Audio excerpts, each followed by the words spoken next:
The 4th of July, 1899, Volume 2. Jesus speaks about disturbance. This morning, Jesus renewed in me the pains of the crucifixion. Our Queen Mama was also present, and Jesus, speaking of her, said, "My kingdom was in the heart of my mother, and this because her heart was never disturbed, even slightly, so much so that in the immense sea of the passion she suffered immense pains, and her heart was pierced through by the sword of sorrow, but she did not receive the slightest breath of disturbance. Therefore, since my kingdom is a kingdom of peace, I was able to lay my kingdom within her and to reign freely without any obstacle." Jesus kept coming other times, and I, seeing myself all full of sins, said to him, "My Lord Jesus, I feel I am all covered with wounds, with grave sins. Oh, please, I beg you, have pity on this miserable one." And Jesus, "Do not fear. There are no grave sins. And besides, one must have horror for sin, but do not become disturbed, because agitation, wherever it comes from, never does good to the soul." Then he added, "My daughter, you are victim as I am.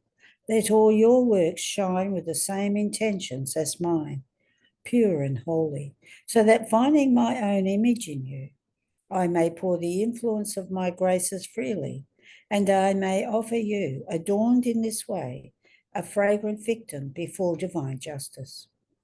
End of the reading. The 4th of July, 1907, Volume 8. The soul must ruminate within her mind on the truths she has learned. I was thinking how bad I have become, and yet the Lord does not correct me. He does not scold me. While I was thinking of this, I felt him move in my interior, telling me, "My daughter, keep walking, keep walking. If I am goodness, mercy, sweetness, I am also justice, strength, power. If I saw you go backward or commit voluntary defects after the so many graces I've given you, you would deserve to be struck by lightning. Indeed, I would strike you. If I do not do it, you yourself can understand why. And if I do not always speak to you, ruminate constantly in your mind on all the truths I have taught you, then enter into your interior, unite yourself with me, and I'll always be with you, operating interiorly." End of the reading. The 4th of July, 1910, Volume 9. The agony in the garden was, in a special way, for the help of the dying. The agony on the cross was for help at the last moment, at the very last breath. Continuing in my usual state, full of privations and of bitterness, I was thinking about the agony of our Lord, and the Lord told me, "My daughter, in a special way I wanted to suffer the agony in the garden in order to help all of the dying to die well. Look well at how my agony is combined with the agony of Christians. Tedium, sadnesses, anguishes, the sweat of blood. I felt the death of all and of each one, as if I were really dying for each one in particular. So I felt the tediums, the sadnesses, the anguishes of each one within me, and with my own I offered help, comfort, and hope to all, so that as I felt their deaths in me, they might all receive the grace to die all in me, as though in one single breath with my breath, and to be edified immediately by my divinity." If the agony in the garden was in a special way for the dying, the agony on the cross was for help at the last moment, at the very last breath. They are both agonies, but one is different from the other. The agony in the garden, full of sadnesses, of fears, of anxieties, of frights. The agony on the cross, full of peace, of imperturbable calm. And if I cried out, "I thirst," it was the insatiable thirst that all might breathe their last breath in my last breath. And in seeing that many would go out of my last breath, out of grief, I cried out, "Sitio, I thirst." And this Sitio still continues to cry out to all and to each one like a bell at the door of each heart. I thirst for you, O soul. Oh, please never go out of me, but enter into me and breathe your last in me. So 6 are the hours of my passion, which I gave to men in order to die well. The 3 in the garden were for help in the agony, the 3 on the cross for help at the very last sigh before death. After this, who could not look at death with a smile? More so for one who loves me, for one who tries to sacrifice himself on my very cross. Do you see how beautiful death is and how things are changed? In life I was despised. The very miracles did not produce the effects of my death. Even up to the cross there were insults. But as soon as I breathed my last, death had the power to change things. All beat their breasts, confessing me the Son of God. My very disciples plucked up courage, and even those who were hidden became brave and asked for my body, giving me honourable burial. Heaven and earth in full voice confessed me the Son of God. Death is something great, something sublime. And this happens also for my own children. In life they are despised, oppressed, those very virtues which, like light, should make those who are around them start, remain half veiled. Their heroisms in suffering, their abnegations, their zeal for souls, cast lights and doubts in those who surround them. And I myself permit these veils, so as to preserve with more safety the virtue of my dear children. But as soon as they die, I withdraw these veils, since they are no longer necessary, and the doubts become certainties. The light becomes clear, and this light makes others appreciate their heroism. They pay esteem to everything, even to the smallest things. Therefore, what cannot be done in life is made up for by death. This, as for what happens down here, that which happens up there then is truly surprising and enviable to all mortals. End of the reading. The 4th of July 1912, volume 11. In the divine will, the soul must die to everything, like in a tomb closed by love, in order to rise again to a divine life. By thinking about herself, the soul escapes from the divine life. This morning after communion, I was saying to my always adorable Jesus, to what a state I reduced myself. It seems that everything runs away from me, suffering, virtues, everything. And Jesus, my daughter, what's this? Do you want to waste time? Do you want to get out of your nothingness? Stay in your place, in your nothingness, so that the all may keep its place in you. But know that you must die completely in my will, to the sufferings, to the virtues, to everything. My will must be the tomb of the soul. Just as nature is consumed in the tomb to the extent of disappearing completely, and by that consummation it will rise again to a new and more beautiful life.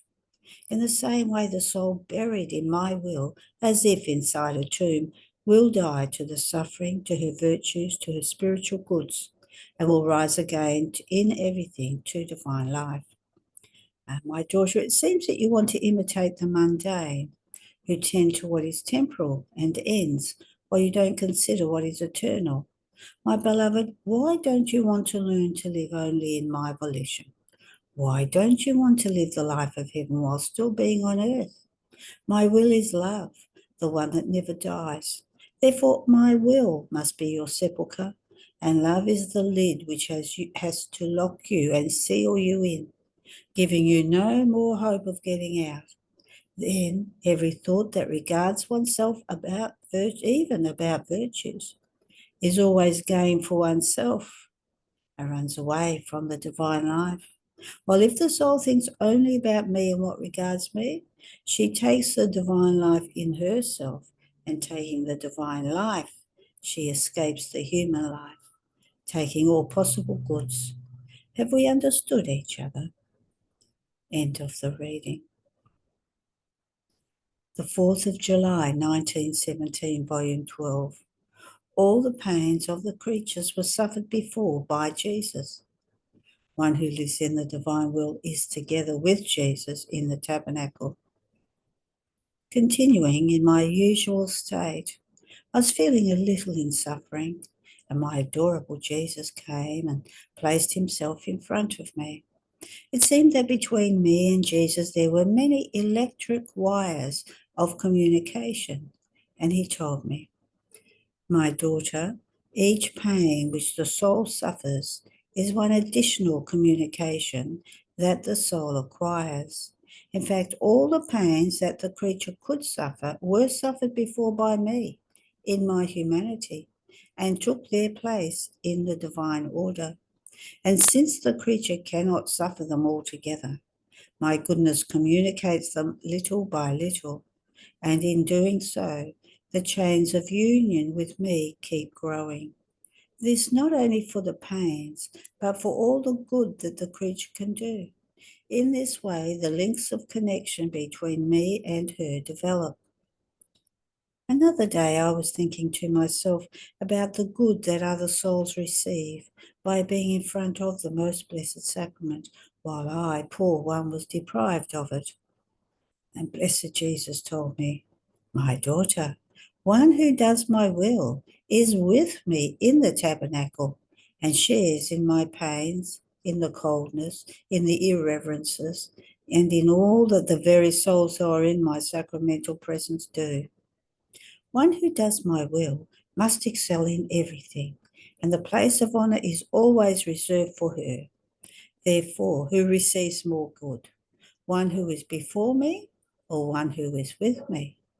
I do not tolerate even one step of distance, nor division of pains or of joys between me and the one who does my will. I may keep her on the cross, but always with me. This is why I want you always in my will, to give you the first place inside my sacramental heart. I want to feel your heart palpitating in mine with my own love and pain. I want to feel your will in mine, which multiplying in everyone may give me the reparations of all and the love of all in one single act. And I want to feel my will in yours, which making your poor humanity my own, may raise it before the majesty of the Father as my continuous victim." End of the reading.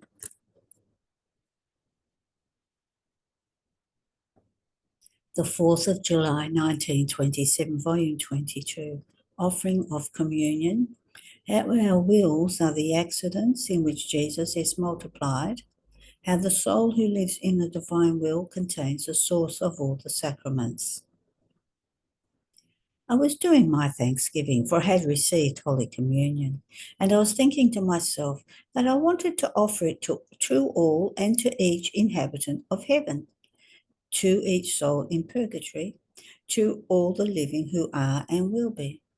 And not only to them, but I would like to give my sacramental Jesus to the starry heavens, to the flowery fields, in sum to each created thing, in order to give him the glory and the triumph of all his works. But while I was saying this, I thought to myself, this is my usual nonsense. How can I form so many Jesuses? This is impossible. And my beloved Jesus, moving in my interior, told me, "My daughter, just as in the sacramental host there are the little accidents of the bread, and your Jesus hides himself inside of them, alive and real, and as many Jesuses for as many as are the hosts. In the same way, in the soul there are the accidents of the human will, not subject to being consumed like the accidents of my sacramental life, and therefore more fortunate and more solid. And just as the Eucharistic life multiplies in the hosts, so does my divine will multiply my life in each act of the human will, that more than accident lends itself to the multiplication of my life. As you were making your will flow within mine and wanted to give me to each one, so was my will forming my life in yours, and from its light it released my life, giving me to each one. And I, oh, how happy I felt that the little daughter of my will was forming so many of my lives in the accidents of her will, to give me not only to animate creatures, but to all things created by me. So as I was multiplying my life, I felt I was constituting myself the king of all, king of the sun, of the sea, king of the flowers, of the stars, of the heavens, in sum of everything. My daughter, one who lives in my will, possesses within herself the fount of the source of the sacraments, and can multiply me as much as she wants and in whatever way she wants. Afterwards, I remained doubtful about the last sentence written here above, and my beloved Jesus added, "My daughter, the sacraments come out of my will, like many little fountains. I issued them from it, keeping in it the source from which each of these fountains continuously receives the goods and the fruits that each of them contains, but they act according to the dispositions of those who receive them. So, because of lack of dispositions on the part of creatures, the fountains of the sacraments do not produce the great goods they contain. Many times they pour waters, but the creatures are not washed. Other times they consecrate, impressing a divine and indelible character, but in spite of this, they do not appear to be sanctified. Another fountain gives birth to the life of your Jesus continuously. They receive this life, but neither the effects of it nor the life of your Jesus can be seen in them. So each sacrament has its sorrow, because they do not see their fruits and the goods they contain in all creatures. Now, for one who lives in my will, letting it reign as in its own kingdom, since my divine will possesses the source of the sacraments, what is the wonder if one who lives in it possesses the source of all the sacraments and feels within herself the nature of the sacraments with all the effects and goods they contain? And as she receives them from the church, she'll feel that it's food that she possesses, but that she takes in order to give complete glory to those sacraments whose source she possesses, and to glorify that very divine will that instituted them, because in it alone there will be perfect glory for all our works. This is why I so much long for the kingdom of the Supreme Fiat, because it alone will give balance to everything. It will give to creatures all the goods it wants and will receive the glory that they owe it. End of the reading. The 4th of July, 1928, Volume 24. Necessity of advances in order to purchase the kingdom of the divine will. How the divine will renders everything light as a feather, and therefore one can embrace everything. Continuing my round in the divine fiat, I was thinking to myself, what is the utility of these continuous repetitions of asking over and over again for the kingdom of the divine will, and the repetition of going around in it in order to commit it to grant its kingdom, that it may come to dominate in the midst of creatures? At that moment, my beloved Jesus moved in my interior and told me, "My daughter, when one wants to make a purchase, one pays advances, and the more advances are given, the more the purchase is secured, and the less remains to be paid when one comes to the final acts of the definitive purchase. Now, since you want the kingdom of my will, it is necessary for you to give advances. And every time you go around in it, asking for its kingdom over and over again, and omitting your acts on behalf of all for the same purpose, you add as many more advances to secure your purchase of the kingdom of my divine fiat. And since it is the purchase of it that you want to make, it is necessary that your acts be done in it, that they acquire the value of the currency coined by my divine will. Otherwise, it would not be a valid currency, and what would circulate for the purchase of it? It would be a currency from outside the kingdom. In fact, one who wants to purchase divine will must give acts of advance done in it, and my will benignly deigns to coin them with the value of its fiat in such a way that the soul can give the necessary advances for the purchase of it. This is the utility of your little rounds in my fiat, the acts that you emit in it, you're asking over and over again for the coming of its kingdom, are all necessary things that are needed for the great purchase of it. Did I not do the same for redemption? I had to pay the advance of my acts before my celestial Father, and I had to pay for all in order to obtain the kingdom of redemption. And when I made the whole payment, then was it signed by the divinity that the kingdom was mine. Therefore continue placing your advances if you want to have it signed that the kingdom of my fiat is yours. After this, I was saying to my Jesus, in your will, I take the whole creation in my arms, the heavens, the sun, the stars, and everything, to bring them before the Supreme Majesty as the most beautiful adoration and prayer to ask it for the kingdom of the fiat. But while I was doing this, I thought to myself, how can I embrace everything if my littleness is such that I could embrace not even one star? What about everything? So these things are not feasible. And my loving Jesus moving in my interior told me, my daughter, one who possesses my divine will can take everything. My will has the virtue of rendering anything light. It renders heavens, stars, suns, the whole creation, angels, saints, the Virgin Queen, and God Himself, light as a feather. In fact, since my divine will flows as primary life in everything, one is the life, one is the weight. So whatever the weight of all things together, such is the weight of each one of them. Therefore, only one who possesses my fiat can take everything and give me everything, because, having the virtue of extending heavens, of forming stars, etc., wherever it is present, it has the virtue of taking everything and of embracing everything. This indeed is the great prodigy of the living in my will. Littleness can carry and embrace immensity. Weakness can carry strength. The nothing can possess the all, the creature, the creator. Wherever there is the life of my divine will, there are prodigies united together.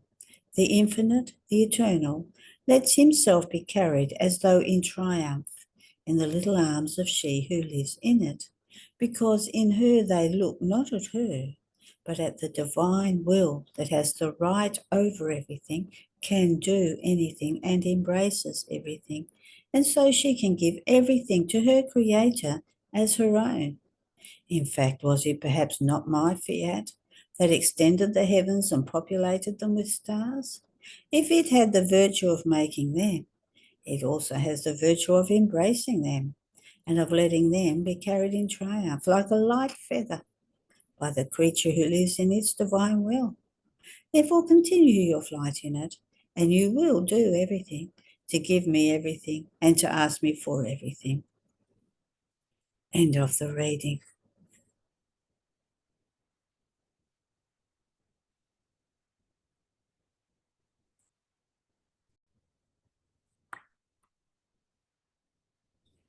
The 4th of July, 1930, volume 28. All created things possess the repetitive virtue of the divine fiat. I felt I was being crushed under the weight of tremendous oppressions that surround my poor existence. Oh, how I longed for the celestial fatherland. I would have wanted to disappear from the earth without ever again hearing and seeing anyone. I long to fling myself into the arms of Jesus, to say to him, my love, keep me clasped in your arms. Do not leave me any more, because only in your arms I feel secure. I fear nothing. Jesus, have pity on me. You know what passes in my soul. Do not abandon me. and I tried as much as I could to abandon myself in the supreme fiat. And my sweet Jesus, having compassion for me, making himself seen all tenderness, told me, "Poor daughter of mine, courage, know that you are not alone in suffering, but you have your Jesus, who suffers together with you, or rather more than you do, because these are things that regard me more than you, and I feel them so vividly that I feel my pierced heart being tortured.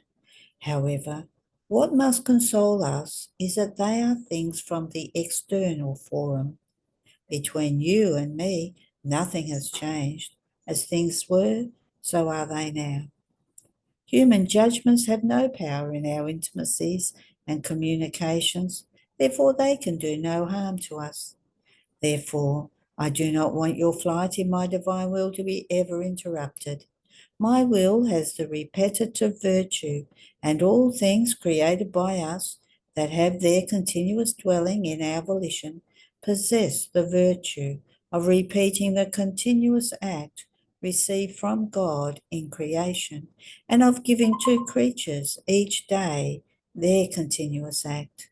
The sun each day gives its light. The air lets itself be breathed continuously. The water repeats each day its giving itself to man in order to quench his thirst, wash him, and refresh him.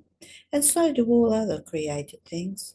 They repeat the repetitive virtue of my divine fiat.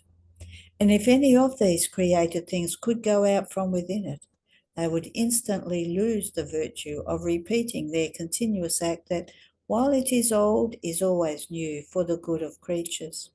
This is the surest sign that created things are in my divine will, and this is the sign that the soul lives in it and lets herself be dominated.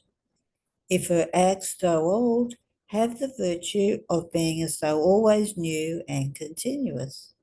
In my divine will there are no stops. The soul feels the ease and virtue of her continuous act. Does the sun perhaps stop in its course of always giving light? Certainly not. Such is the soul who lives in my divine will. She feels within herself all the fullness, and as though converted into her own nature, the vivifying virtue of the divine goods and the continuous act of the divine fiat. Now, just as created things repeat their continuous act, so do my acts and those of my celestial Mama, because they are done in the divine will and are animated by it, possess a repetitive virtue, and more than sun, dart through creatures and rain down upon their heads all the goods of all our acts that, though old, are always new for the good of miserable humanity, because they possess the continuous act. But even though they rain down upon their heads without ever ceasing, they are not taken by the creatures, and only then do they receive the fruit of our continuous acts when they recognize them, implore them, and want to receive them. Otherwise, they receive nothing.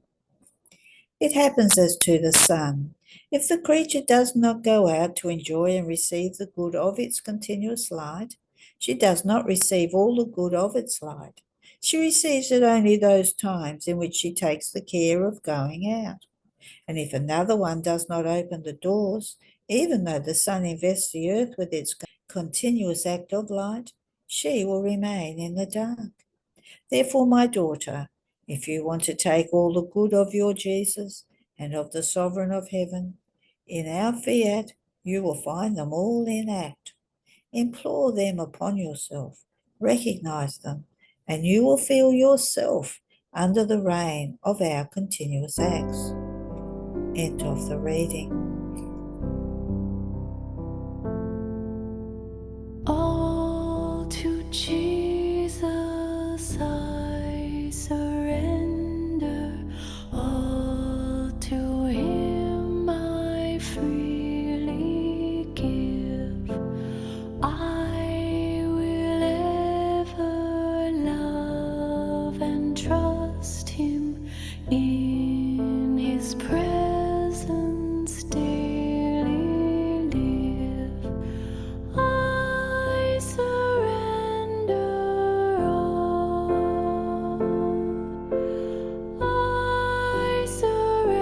The 4th of July, 1936, Volume 34.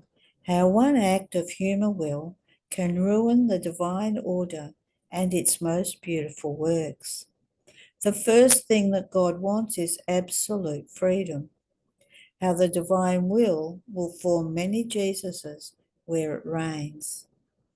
My poor mind does not know how to be without going around and flying in the divine volition, and my poor human will feels itself as under the press of the divine will.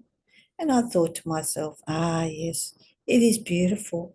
One feels the victory, the triumph, the dominion, the happiness, the beautiful conquests of living in the divine volition.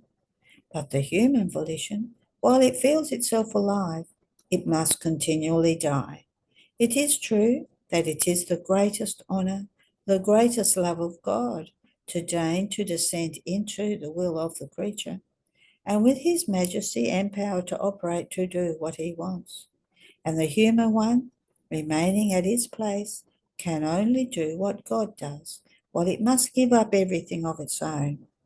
This is the sacrifice of sacrifices, especially in certain circumstances. Oh, how sorrowful it is to feel life and hold it as though one did not have it, because the divine fiat does not tolerate that even one fibre of human volition would act in its acts. And the thought of crowds occupied my poor mind. And my sweet Jesus, compassionating my ignorance and the sorrowful state in which I found myself, with indescribable tenderness, placing his most holy hand on my head, he told me, "Blessed daughter, courage, do not lose heart. My divine volition wants everything because it knows that one little act, one desire, one fibre of human volition would spoil its most beautiful works. The divine order, its sanctity, would remain hindered, its love restricted, its power limited. This is the reason why it does not tolerate that even one thread of human volition have its life. It is true that it is the sacrifice of sacrifices. No other sacrifice can equal the weight, the value, the intensity of the sacrifice of living without will, so much so that perennial life, the continuous miracle of my divine volition, is needed in order to be able to endure this sacrifice, before which the others can be called shadows, painted pictures, games of children who cry over nothing, because there is a human volition that in the sufferings, in the sorrowful encounters, in the works, does not feel itself undone, without life, without satisfactions. Therefore the sacrifices are felt. Oh, how much lighter, but emptied of God, of sanctity, of love, of light, of true happiness, and perhaps not even beings, emptied of sins, because the human will without mine can never do good and holy things. Then if my fiat would not have the virtue of having the human volition with itself without giving it life, rather enclosing its life in it in order to do something, it would not find either the place or the time to be able to act. It would not be able to operate with that divine display, luxury, and splendour that we usually do in our works. If there had been another will in creation, it would have impeded the divine sumptuousness, display, and splendour that we have in the whole creation. It would have impeded the extension of the sky, the multiplicity of the stars, the vastness of the light of the sun, the variety of so many created things. It would have placed a limit on us. Therefore, our volition wants to be alone in order to do what it knows how to do and it wants to do.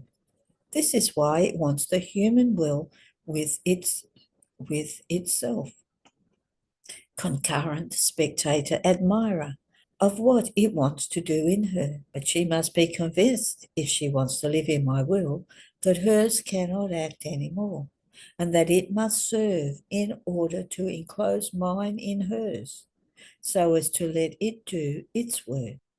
with all liberty, with all sumptuousness, with the luxury of grace, and with the splendour of its divine varieties. The first thing that we want is absolute liberty. We want to be free, my daughter, be it whatever the sacrifice that we want and the works that we want to do. If this could not be, the living in my will be a way of saying, but in reality will not exist. Dear Jesus became silent, and I thought about everything that Jesus had told me, and I said to myself, he has reason that the human volition cannot act before the sanctity and power of his. Already, as by itself it places her at her place of nothingness, there is needed so much in order to act before a divine will. Already she feels incapable, and she herself would pray that she would not have the great misfortune of letting one motion, one fibre, be formed of her own volition. But my cross, and you know it, in what a labyrinth you have placed me. I feel hindered and humiliated even to the dust. I have need, and you know of whom, without being able to help myself, and not for one day, 1 year. Oh, how hard it is. I know that only your volition gives me the strength, the grace, because by myself I would not have been able to endure. And my always lovable Jesus, compassionating me, resumed his speaking. My daughter, when my divine will wants to do a complete act in the creature, and do you know what a complete act of my will means? It means complete act of God, in which is enclosed sanctity, beauty, love, power, and light, as to amaze the heavens and earth. God himself must feel enraptured, but so much as to form his seat, his throne of glory, in this complete act of his that will serve him and will descend as beneficial dew for the benefit of all the creatures. Therefore, in order to do this complete act, I must dispose over you a new cross, not given to anyone else, in order to mature you and make arise in you the dispositions that are needed. You in order to receive, and God in order to do this complete act of his will. Without nothingness, one cannot do anything. Therefore, you in order to receive, and we in order to give new things, we must dispose new crosses that, united to the continuous labour of our volition, must prepare everything for an act so great. You must know that my fiat has never left you. Therefore, you feel its sweet and ruling impression over every fibre, motion, and desire of your volition. Jealous of you and of its own complete act that it wanted to do, it holds and maintains its royal dominion. But do you know why? A sweet and dear secret. Listen to me. As my volition dominates your mind, your gaze, your word, so it formed your Jesus in your mind, his gaze in yours, his word in yours. As it dominated the fibres, the motion, the heart, so it formed his fibres, his motion, the heart of your Jesus in you. And as it dominated your works, steps, your whole being, so it formed his works, his steps, the whole of Jesus in you. Now, if my will would have given you the liberty of making yours act, even in the most littlest and innocent things, it would not have been able to form your Jesus in you. And with the human will, I'm not able to, nor do I want to, live. Nor would my volition have taken the commitment of forming me in the soul, if it were not sure that I would find my own will with which my humanity was animated. Its kingdom on earth will be exactly this, to form as many Jesuses for however many creatures want to live of divine will. With Jesus in souls, its kingdom will have its sumptuousness, sublimity, its magnificence of unheard of things, and it will be secure. And then in the kingdom of my divine fiat, I will have so many living Jesuses who love me, glorify me, and give me complete glory. Therefore, I so much long for this kingdom, and you too long for it, nor occupy yourself with anything else. Let me do, trust me, and I will think of everything. After this, I continued to think about the divine will, and my sweet Jesus added, my daughter, light, symbol of my divine volition, its nature is to expand as much as it can, and wherever it finds itself, it does not deny its light to anyone, whether they want it or they do not want it. At the most, this happens. The one who wants it uses the light and makes use of it to also do great works. On the other hand, one who does not want it, it does not do any good, but he cannot deny that he has received the good of the light. Such is my will, more than light. It expands everywhere, it invests everything and everyone. And the sign that the soul possesses it is to feel the need, together with it, of giving herself to everyone, to do good to everyone, to run with her axe to everyone.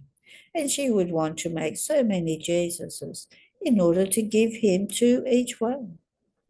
My will is for everyone. I am the Jesus of everyone. And therefore, then am I content when the creature makes my will, my life, hers, and she wants to give me to everyone. She is my joy and my continuous feast. End of the reading. The 4th of July, 1937, volume 34. How God wants to form so many of his divine lives in each creature. How one who lives in the divine volition acts as bearer of everyone and everything to her Creator. I felt myself all invested by the divine volition. Everything and everywhere I found it in act, that it wanted to give me its life. And oh, how happy I felt in feeling its empire, that at whatever cost, with its loving stratagems, it wanted to enclose its perennial life in me. I was surprised by it, my always lovable Jesus, visiting my poor and little soul with his usual goodness and sweetness, told me, my blessed daughter, if you knew how I enjoy and how my love pours itself out in manifesting to you our celestial mysteries, in what state of love our supreme being, our adorable will is found. In order to give me enjoyment, you would be attentive to, let me say, in what way we find ourselves in the midst of creatures and the great good that we can do for them. Now you know it, that our immensity envelops everything. Our power and strength is so much that we carry everything and everyone in our arms as if they were a little feather. All this is natural for our being 3 times holy, so much so that if we would want to lessen ourselves, we cannot do it. Our immensity and power flow in every fibre of the heart, in all the breaths, in the rapidity of the blood that flows in the veins, in the swiftness of the thought. We are actors and spectators and aware of everything. But this is nothing. We are nothing other than the qualities of our Supreme Being. What is more amazing is that we want to form so many of our lives in each creature. This is the operation of God, to have the virtue of being able to form as many divine lives, for however many creatures have been put forth to the light of day. After all, the creature is ours, created by us. We live together, and because we love her, our love brings us with an irresistible strength and power, all ours, to form ourselves as life in her. And our creative art, that is not content with creating the creatures, in the ardour of its love, it wants to create ourselves in the person created.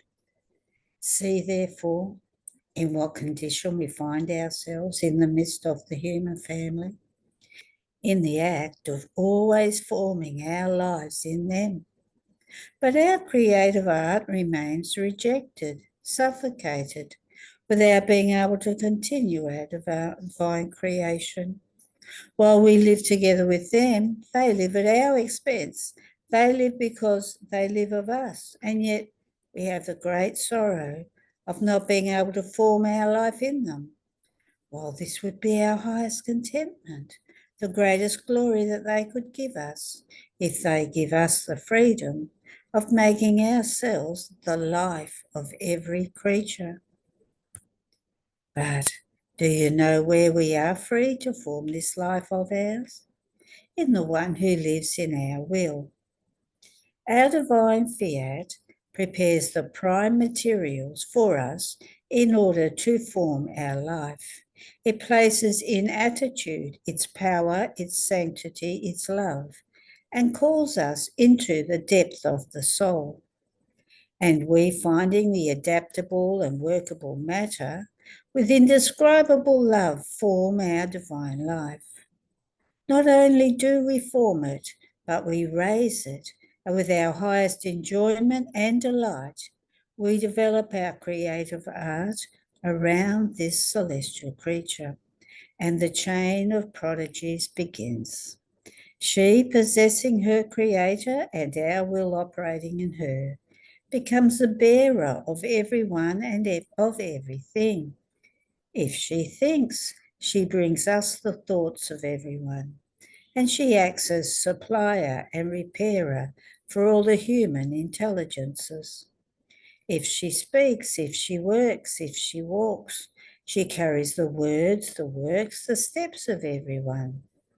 The creation itself makes a decorous cortege for her, and she acts as bearer of the sky, of the stars, of the sun, of the wind, of everything. She does not leave anything behind. She brings us the homage, the glory of all our created things, even the homage of the sweet song of the tiny little bird.